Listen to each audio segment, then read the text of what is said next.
I'm Patrick B. David, your host of Valuetainment, and 2 weeks ago I was on a flight back from Dallas and I got a call from someone who runs a business, and he called me and says, Patrick, you know what, I'm struggling. I said, what's that? He said, man, how can I find loyal people that stay with me for years instead of constantly training people, putting all these hours into them, and I lose them to another person or they become my competition? So I said, great question. I didn't have an answer for him at that time. I said, give me a few hours. I took the entire flight and I wrote 4 pages of notes and 17 different ways to create loyalty.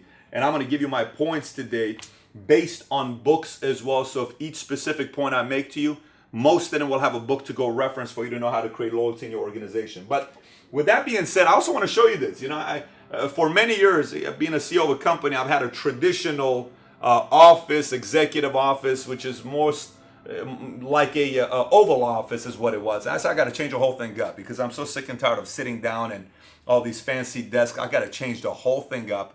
And I love to read, and I want to create a bookshelf that's very creative. And so we have this bookshelf that says read, and I thought it was only going to cost a few $1,000s to make. It costs a lot of money. We had a person that had to come and customize the whole thing. So, you know, a bookshelf read and is what we put up, and I got my 500 something books here. I got another 1,000 books at the house. I'm an avid reader that I've been reading all my life since 21 years old after I got out of the military. So here's a makeover to the office. Let's get right into it. I'm actually very excited about the subject. So why loyalty, right? Anytime somebody asks you, you know, why am I losing so many people? There's always things like as if the problem is on the people not being loyal, right? There's no more loyal people nowadays. There's no more. There's so many, these millennials, you know, they're so distracted. And then this younger generation, they're not like us because we were loyal and we stuck around and we did one thing and we did this. And it's always this generation. And by the way, when you start saying statements like that, you know what's happening to you? Time magazine did an article talking about the millennials. It's the me generation. It's a great cover. I'm sure you've seen it before. And in the end, he's explaining the millennial generation, they're like this. They're all about Instagram. They're all about this. They're all about... And at the end it says, if you keep saying the new generation is lazy, they've changed, they're this, they're that, all it means is you are getting older. Get off my lawn, Sonny. It's very interesting. When I read that, I said, what a great article. But let me get right into it. So how do you create an environment where people want to be loyal and stay with you forever? I got 17 points. Point number 1. First thing, very important. Number 1, it's very, very important. Don't be afraid of losing people. You cannot be afraid of losing people. You see, when you build your business, a lot of time you're solo, you're by yourself, and you feel like you want a running mate. You want to have somebody that's going to help you grow the business as well. You know, it's almost like that one video that was done on TEDx. It was a 5-minute video, and it shows the guy that's dancing. You know, he's doing his own thing, and he was by himself, and next, you know, another guy shows up, and another guy shows up. And he says, in the TEDx speaker says, you always want that first idiot that believes in you, right? That's the reference he made. But it's not really an idiot. It's somebody that says, I believe in you. You see, the book that I'll highlight with that point, Don't Be Afraid of Losing People, is Lincoln on Leadership. Clinton called this his Bible. Time magazine says Clinton's private Bible about how to govern. And in the book, one of the chapters he talks about, keep searching until you find your grant. And a lot of times people want to make their grant. He says until you find your grant. You got to find your grant. But in order to find your grant, you can't be afraid of losing people. He put McClellan as a general of the army, and then he got rid of him. He found another person, and then he kept going through their organization, and he found this crazy general who's, you know, came up, and his grant, and, you know, he wouldn't talk to him all the time. He wouldn't communicate with them all the time, but every time he talked to him, he won the war. He won the battle every single time. So if he had the mindset of trying to retain every single soldier and, you know, not hurt their feelings, and I can't have McClellan be upset with me, and because I got to keep everybody happy, he would have never won the war. He would have never done what he did, and there would be not so many books being written about him as the greatest president we ever had in the history of America, 16th president. But you can't be afraid of losing people if you want to have a loyal environment. Point number 2, you got to be true to your cause. He had a cause. You got to have a cause. Someone asked me, Patrick, I was at a convention last week. We were doing an award ceremony. I'm giving a closing talk on Friday.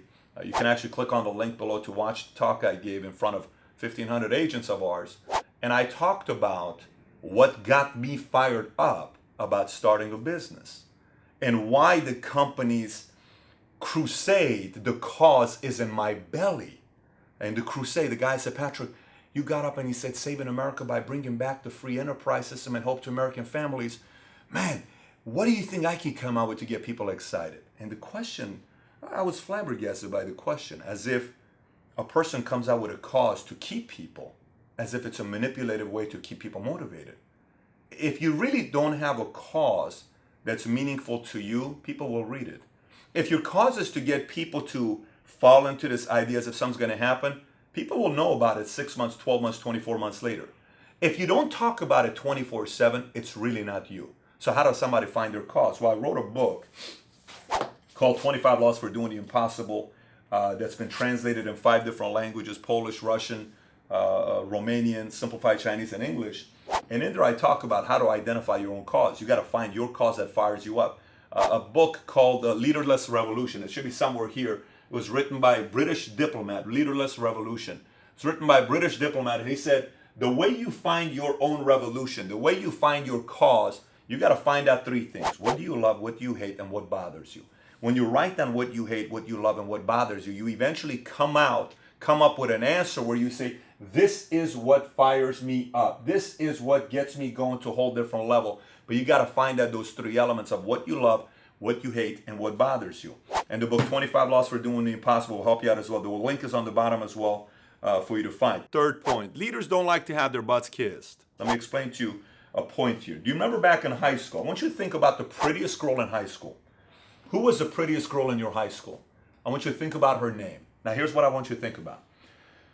Generally, the prettiest girl in high school either dates a very, very nice guy who she dumps, or she dates a bad boy who he dumps her, okay? And they both have their own consequences. Let me explain to you what I mean by that. When a pretty girl dates a good guy, the guy says things like, oh my, I love you so much, you're so pretty. Takes him to his mom. Mom, this is my wife. I love her. She's so, look at her hair. I love her toes, the way she walks. Mom, she's my wife. She's great. And, your mom's like, oh, this girl's about to break up with you before you don't get your act. And by the way, all our guys, fellas, you know what's happened to us? We all got our heart broken at one point. And then she says, I can't take this anymore. And she wants to go somewhere where a guy's saying, look, you either want to date me or you don't, because I have choices. And she wants to date the bad boy, right? So what is the right person? Is it being the person that's always there, always everything? Or is it the guy that's like, if you don't want, I can go to another girl type of mentality? Here's what I realized. Leaders don't want either. They want you to be real with them right in the middle. Tell them what's on your mind, but tell them in the right way that you respect them and speak with them. But don't always go out there and try to be so awesome, perfect, everything with them. It's not going to happen. Don't kiss their butt. Lead them is what you need to do. That's how you create loyalty. Point number 4. You don't earn loyalty by doing everything for them. Let me explain what I mean by doing everything for them. A lot of times, I'll go to a sales organization. I'll notice that the leader doesn't have any leaders. He may have 50 people in the room, that his sales force is there, but there's no leaders in the room. Everybody is lower level people. And I said, why is that? And generally, it's because he's doing everything for everybody. So he's so concerned of keeping everybody that when he gets a Jordan or Kobe or Jobs of his organization that comes to him, they say, I can't work with a guy like this. He's not spending enough time with me. He wants to please everybody. I want his time. Give me 90% of your time because I want to work with you. And he wants to spread his time equally with everybody. See, because an overachiever, if you want his loyalty, he wants to know that you've done stuff with your life before you're successful. And he wants you to give him direction. He wants you to give him coaching. He wants you to challenge him. And then he wants to go do it himself without your help, because it's important for him to know that he can do it on his own with your coaching, helping him process issues. But he went and did it himself. If he doesn't, he wasn't a leader in the first place. You were wasting your time this entire time building him. Okay, so point number 4, you don't earn loyalty by doing everything for them. Number 5, they need to see you in the game. They need to see you in the game running. What does that mean? Well, if you're working from home and you want to hold everybody accountable from home or from the golf course 6 days a week, and you say, well, I can't believe they're not loyal to me. And you're constantly criticizing because you don't see what they're doing on a daily basis working. You're not lifting them up. You're not recognizing them.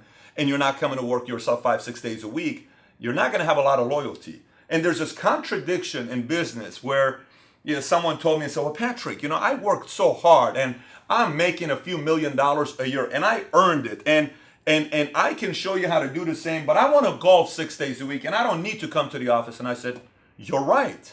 But your people also don't have to be loyal to you forever because it's called free market capitalism.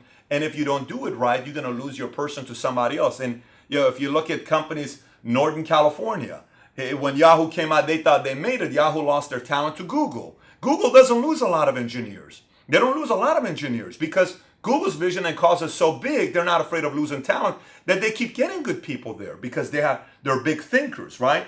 But can you imagine the founders of Google started golfing 6 days a week and they didn't show up to work and they just say, hey guys, keep searching, keep, pay-per-click, keep doing this. You guys are doing a great job and they golf 6 days a week. There's no way in the world you do that.